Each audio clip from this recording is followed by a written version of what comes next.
Diabetes के बारे में, ब्लड शुगर की बीमारी के बारे में बात करेंगे। दोस्तों, डायबिटीज की समस्या एक ऐसी गंभीर समस्या है जिसकी वजह से कई बीमारियां होने के चांसेस रहते हैं और सही समय पर इसका इलाज न किया गया तो यह अपने आप में खुद ही एक गंभीर समस्या है और अन्य समस्या पैदा कर सकती है। तो दोस्तों, डायबिटीज के मरीजों की संख्या हमारे देश में दिन प्रतिदिन बढ़ती जा रही है और सबसे सोचने वाली बात यह है कि लगभग 50 से 60% केसेज में पेशेंट को यह पता ही नहीं होता है कि उन्हें डायबिटीज की समस्या है या नहीं है, जिसकी वजह से जाने अनजाने में वह न तो कोई खान पान में परहेज करते हैं, न ही लाइफ स्टाइल में चेंजेस करते हैं, न ही किसी चिकित्सक से परामर्श लेते हैं, जिसकी वजह से यह बीमारी बढ़कर अंदर से शरीर को काफ़ी हद तक नुकसान पहुंचा देती है। और मोस्टली ये भी देखा गया है कि लोग रूटीन चेकअप नहीं कराते हैं, जिसकी वजह से भी उन्हें पता नहीं लग पाता है कि उन्हें डायबिटीज की समस्या है या नहीं है और यह बीमारी अंदर से अंदर शरीर को खोखला बना देती है।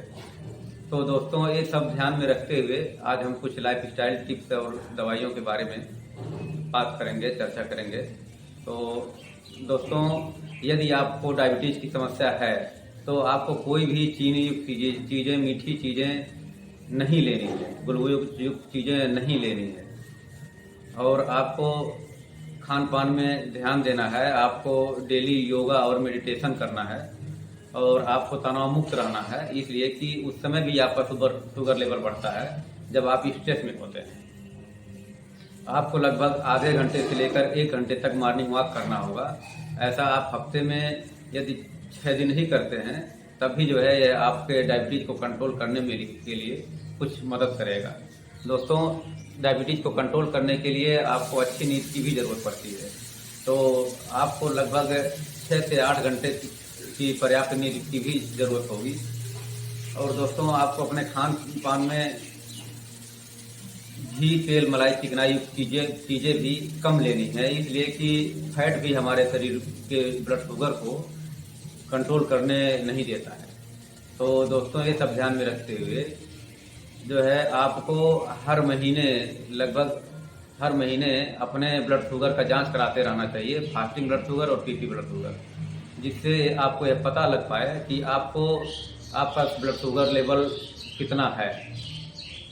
दोस्तों, फास्टिंग ब्लड शुगर होता है खाना खाने के पहले का, मतलब खाली पेट का होता है, उसे फास्टिंग ब्लड शुगर कहते हैं। और खाना खाने के 2 घंटे बाद का जो जांच होता है उसको पीपी ब्लड शुगर कहते हैं। तो इसे आप जो है लगभग महीने में कराते रहें। दोस्तों, आप यदि सही समय पर इसका इलाज न किया तो यह बीमारी बढ़कर आपके किडनी और हार्ट, आँख, नर्व इत्यादि अंगों पर बुरा प्रभाव डालता है।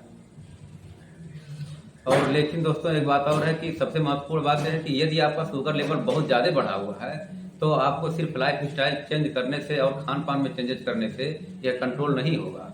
इसके लिए आपको अपने चिकित्सक के पास जाना होगा, अपने फिजिशियन के पास जाना होगा और उनके बताए हुए दवाओं के हिसाब से, परामर्श के हिसाब से आप जब दवा लेंगे तब कंट्रोल होगा। लेकिन एक बात और है दोस्तों कि एक नई दवा लॉन्च हुई है भारत में, अपने इंडिया में लॉन्च हुई है, जिसका नाम है राइवेलसर। सेमाग्लोटाइड इसका कंपोजिशन है और यह दवा शुगर लेवल को कंट्रोल करने के लिए बहुत ही कारगर साबित हुआ है। और इस दवा का इस्तेमाल करने से आपका वजन भी कंट्रोल में रहता है, इसलिए कि जब आप इस दवा का सेवन करते हैं तो आपको भूख कम लगती है। जब आपकी भूख कम लगेगी तो आपका वजन भी कम होगा। और ये दवा पहले ही यूरोपीय और अमेरिकन कंट्री में पहले से ही इस्तेमाल हो रहा था, लेकिन अब ये टैबलेट फॉर्म में अपने 3 मिलीग्राम, 7 मिलीग्राम और 14 मिलीग्राम में आता है। और इस दवा को नियमित सेवन से आप अपने डायबिटीज को कंट्रोल कर सकते हैं और आप अपने वेट को भी कंट्रोल कर सकते हैं। बात और है कि इस टैबलेट का नया फीचर क्या है। इस टैबलेट का नया फीचर ये है कि जब आपका ब्लड शुगर 90 से नीचे आता है तो यह आपके शरीर में इंसुलिन का बनाना बंद कर देता है, जिसकी वजह से आपका शुगर लेवल सामान्य से नीचे नहीं जाता है और आप हाइपोग्लाइसीमिया में जाने से बच जाते हैं। लेकिन इसका डिस्क्लेमर क्या है दोस्तों, इस वीडियो का डिस्क्लेमर ये है कि आप कोई भी दवा और या इस दवा को इस्तेमाल करने से पहले आप अपने डॉक्टर से जरूर परामर्श लेंगे। आप इस दवा को इस्तेमाल अपने स्वयं से नहीं करेंगे, नहीं तो आपको नुकसान पहुंच सकता है। जब आप किसी दवा को इस्तेमाल एक डॉक्टर द्वारा करते हैं तो डॉक्टर क्या करता है कि आपकी बीमारी, आपका उम्र, आपके वजन के हिसाब से दवा का डोज निर्धारित करता है, जिससे आपको फायदा पहुंचता है और नुकसान नहीं पहुंचता है।